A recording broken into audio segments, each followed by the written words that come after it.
the most expensive weapons program ever built. A single aircraft, just one, costs more than the entire annual defense budget of some countries. And right now, over 900 of them are flying across the globe. But that's not the interesting part. The interesting part is this. For nearly a decade, this aircraft almost destroyed the program that built it. And yet, 17 countries still bought it. In this video, I'm going to walk you through the full story of the F-35, how it's built, why it costs this much, whether it's actually worth it, and why some analysts are still asking serious questions about it. In this video, I'm going to walk you through the full story of the F-35, how it's built, why it costs this much, whether it's actually worth it, and why some analysts are still asking serious questions about it. The early 1990s, Cold War is over, and the United States military is sitting on dozens of different aircraft models, one for the Navy, one for the Air Force, one for an entirely different mission, each with its own spare parts, its own pilots, its own maintenance crews. And this wasn't just complicated, it was extremely expensive.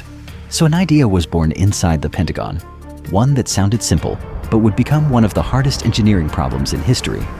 What if we designed just one aircraft? One that could serve the Army, the Navy, and the Marines all at once? Sounds reasonable. But here's the question worth asking.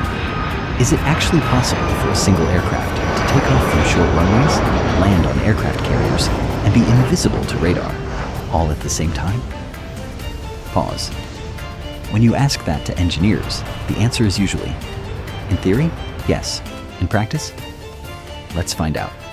The contract went to Lockheed Martin, and things moved in an unexpected direction almost immediately. Normally, you design an aircraft, then build a prototype, then go into production. With the F-35, production began before the design was finished because the contract required it. That decision later translated into billions of dollars in revisions. In 2011, the Department of Defense announced that the program would cost 70% more than originally budgeted, and delivery would be delayed by 7 years. Why so complex? To understand that, you need to look inside the aircraft. Each version of the F-35 is fundamentally different. The Air Force version does standard takeoffs and landings. The Navy version has reinforced landing gear for carrier operations.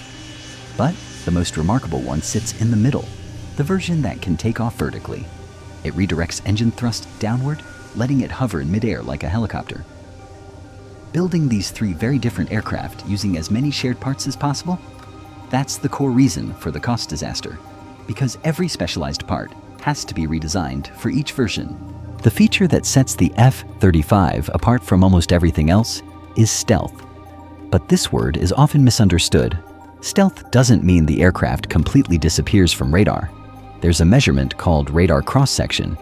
It quantifies how much radar signal an aircraft reflects back. The F-35's number is remarkably small.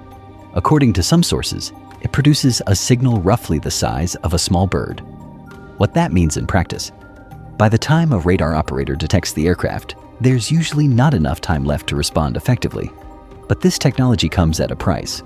To stay hidden, the aircraft carries its weapons internally. If they hung on the outside, the radar cross-section would increase dramatically. That limits how much it can carry. And here's an interesting question some analysts are asking. As radar technology continues to improve, will stealth gradually lose its advantage? Nobody knows for certain. But that question is still being debated today. Now let's get to what everyone wants to know. The price. A single F-35 costs roughly between $80 and $110 million depending on the variant. That sounds staggering on its own. But that's not the real number. The real cost of an aircraft doesn't end at purchase.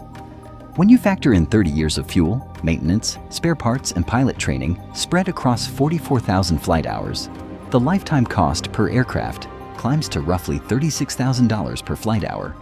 To put that in perspective, if a single F-35 flies an average of 2 hours a day, just that day's operating cost is $72,000. And the total for the entire program, including development, production, and lifetime operating costs, estimates put it above $1.7 trillion, the largest sum ever committed to a single weapon system. And we're back to the same question. Was it worth it? Let's look at that question from two different angles. Supporters argue the F-35 isn't just a jet. It's a flying computer network.